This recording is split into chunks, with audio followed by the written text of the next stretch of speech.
So, I thought I'd do a little organising vlog today. Welcome to the learning ladder, the learning ladder mess. So basically what I'm doing is I'm organising this rainbow drawer to use in a different way than currently. So before it had all these centres in, and most of them we don't need anymore, which is so sad. And so, blessed in another way, because obviously it means that she's learning and developing, but I don't know, it's really sad to take out all the things that you don't need anymore. Excuse my pasty fair legs. It's the joy of being fair. You have white legs that never tan and you just burn. Anyway, and I'm always covered in bruises. Don't ask me how I do them, I just bruise really easily. Anyway, so yes, this is the mess. So this is the pile of things that I think we could still potentially use at some point. Some fun things over the summer. And then this is like Halloween little puzzles. She's way past it, but I think I'll probably still keep it, that we can, bring back out for Halloween. This is place value, which most people pass by. Tons of these little sentence builders. I don't know what I want to do with those, whether I want to keep them or not. Colour by number things, I'll definitely keep those because they're always good for relouds. But this is mostly the pile of stuff that's put away. So in a storage box, so I'm going to tip it over, but it doesn't really matter. So we've got compound words, loads of language art stuff, loads of sight word stuff. Whee! You have to entertain yourself when you're organising things. Yeah, so that's the pile of stuff that I'm going to put away. I'm not going to throw it away yet because there's still a chance I could have another baby. You never know. So I don't want to have to redo everything. So I'll keep them probably for another 5 or 7 years and then I'll probably just chuck them. But anyway, so in here we have the rest of the drawers. So this is stickers. And then these were actually, I really like these ones. I want to keep them for memory purposes. So I made these when we first started our level 1 of All About Reading. So basically it was to review the flashcards. So for example, this one was the pumpkin life cycle. So every time she reviewed one of the word cards, she'd turn the plant into a pumpkin, give the squirrel some nuts. So put nuts on the tree. That was those are the reading games that came with Ziggy and Zebra. There's a My Little Pony one. Fluttershy, so Angel would go in a burrow. Diane would go into her little pond. Peter Rabbit one. So you can see, you get the idea. There's a caterpillar one and it turns into a butterfly. The chick hatches. They were just fun for reading games. I just made them, as I said, when we did level 1, and I've kept them. But we definitely don't need those anymore. I might just keep them for something else. I don't know what. Whether I'll keep them out for something. It's like, where do you put these things? It's fine saying, yes, I want to keep things, but you run out of space. So I'm trying to turn these into her independent work boxes, because currently I have them all in here. But I also have my teacher stuff in here as well. So I would get everything out and, give her stuff. But now she's going into 2nd grade. I want her to be able to have more responsibility. So she can get her own stuff out. So I can say, okay, next time for whatever subject, go and get your stuff out your tray. So that's basically why I'm converting the rainbow drawers. So I made a ton of those. We've got a tadpole one. PJ Masks one. They were actually really helpful for when we were doing our learning. When we were first learning to read, reviewing all the flashcards and things. And these little Ziggy the Zebra games were fun as well. So just make them into you made them into file folders, and then all the little pieces were inside this little pocket at the front. I have the Quinn with me now.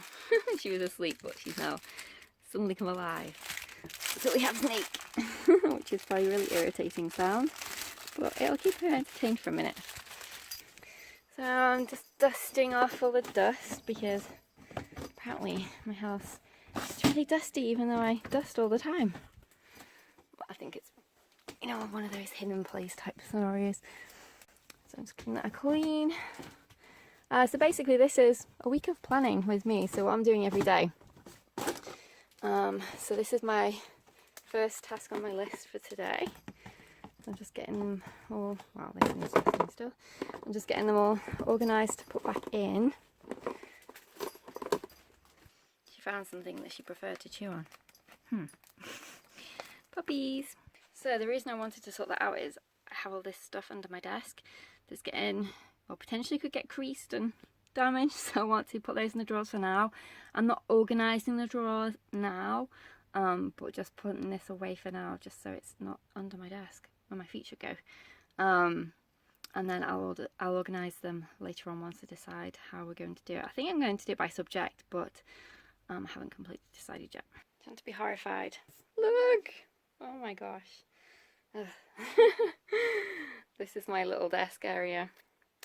So this is what I want to accomplish this week. So you can look at the pile while I tell you. So Monday is rainbow drawers, which is what I'm doing now. Tuesday is nature study, so I want to finalise what we're doing for nature study. Wednesday is geography. There are still a few things I need to sort out for geography. Thursday is IT, so we do keyboarding with that TS. We also do coding, but there's some curriculum that I need to figure out for that too. Friday is the writing interactive notebook. I need to put all that together. Saturday I need to photocopy stuff and make some copywork printables. So we have some copywork, which I'll show you in a second. And then Sunday is to make calendar pages. So my daughter wants the colouring calendar pages. You know, for every month she likes doing those, so I'll make some of those for her. So copywork, yes, hang on a sec, I'll get the books. So I have a few things for copywork. I have this classic children's literature. It does actually have it has a little paragraph there, and then the pages that you can trace, and then you can write underneath as well. So I don't know whether to just use this, but I don't know, I don't think so. I think I'm just going to make my own book for her to do. But we also have copywork with Torchlight, so I'm going to go through this and pick out which ones we want to do, and then go through the Torchlight. I like the Torchlight copywork because it's related to the books that we're reading, so that makes more sense. But I actually got this prior to getting Torchlight, so there's a little fishing rod. I want to see if I can find a use for it, but it is they are quite lengthy, so we could in theory leave it for next year. But that's when I do my copywork day. I'm going to figure that out. Let's do this, put little page flags for things that they need to remind themselves of. So there was a couple of STEM activities in the Torchlight I wanted to add to our STEM. So this is what I mean when I said Torchlight had copywork. So they can be used for, I don't know what my phone's doing now. There we go. They can be used for copywork and dictation, so you can highlight them. And there's one for every week, and I like it because it's for the stories that we're reading, so for the books that we have picked. So I think I might make a notebook for those instead, and maybe just sprinkle a couple of the classical literature ones in. This looks fun. This just goes with the Two Truths and a Lie that they have with Torchlight. It's a little educator guide, and there's some Two Truths and Lie cards as well. So when I say it goes with, I don't mean it comes with that particular book, but there's a resource that I printed off to go with it. Study and doing a few different things. So we are going through exploring nature with children, not exactly how it is, but picking out topics that I really like and that I want to cover this year. I've also printed off the art and poetry. The art is absolutely gorgeous. I'm so impressed with the art that they picked. Look at that, it's just beautiful. I just absolutely love it. Give you a snapshot of some of them. Stuff the poems as well, and then I'm just going to bind them all together, the right poem with the appropriate art for that particular week. So we're not doing everything because it's a huge curriculum. We're just picking bits that I want to cover, and I'll show you the rest of our books. So we're mainly using the Thinking Tree Nature Study and Outdoor Science Journal. So this is our spine, if you like. And this is for me. I obviously don't read this with her. I read it ahead of time when we're talking about new topics. And then I have, these are the books, I think you've seen most of them. British Wildlife, Wildlife in Your Garden, the Garden Nature Colouring Book, the RSPB's Guide to Nature Watching. So I'm going to plan using all of these books. The first book of birds, and her little nature clipboard, which she can take out with her. We also have the Julia Rothman Nature Anatomy. So those are all the books I'm going to be using to plan with, and then I'm also going to take topics out of these ones. So we've got the big picture book Outdoors from Usborne.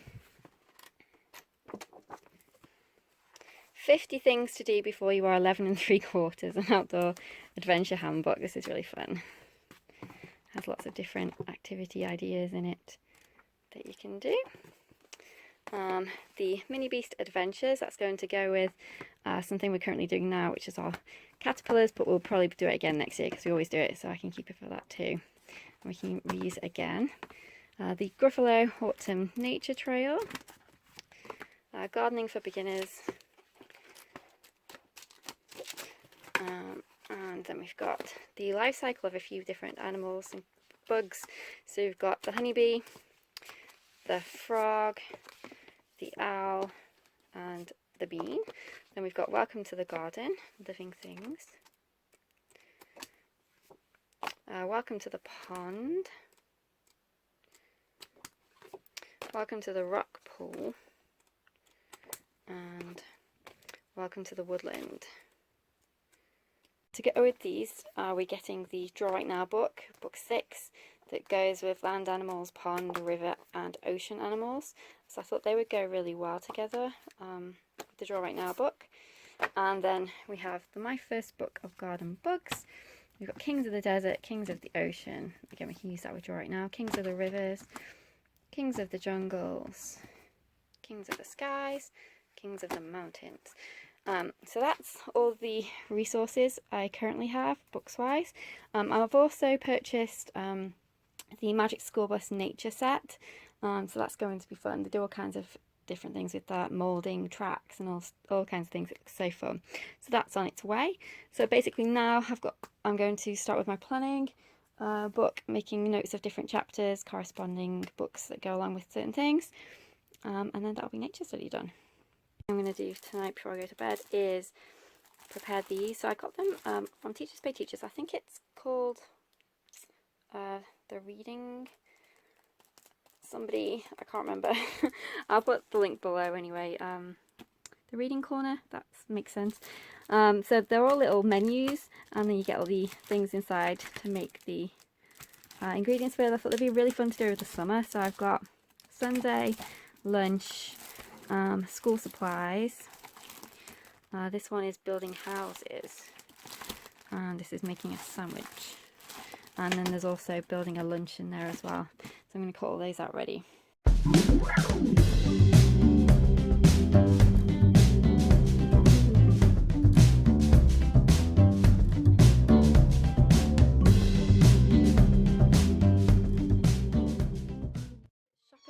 I'm getting the Good and the Beautiful Math 1 Part 2 to do over the summer while we're waiting for the Level 2 edition to be released. So I'm getting the PDF version. I'm just getting Part 2, not Part 1. I'm also getting the planner that comes with it, the activity box, PDF and the musical multiplication. So I'm getting the PDF for all of them because obviously to save postage. I'm printing the Good and the Beautiful Level 2. Because they said it might not be out till November, which would be fine, or March 2020, so we can't wait that long. So I'm definitely printing out the Good and the Beautiful Level 2.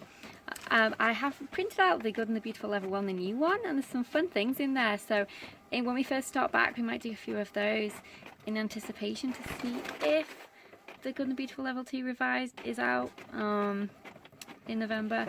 And then if not, we'll start the Level 2.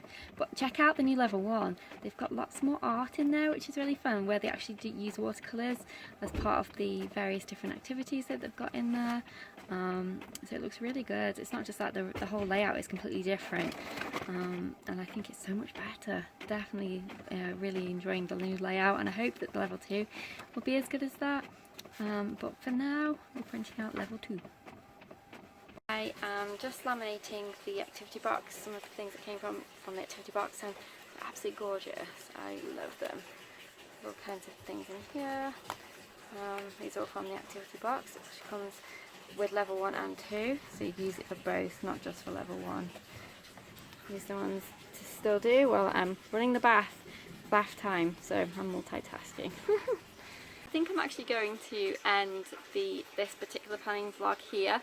Excuse the way I look. It's the end of the day. It's 6:30 at night, so oh, who really cares?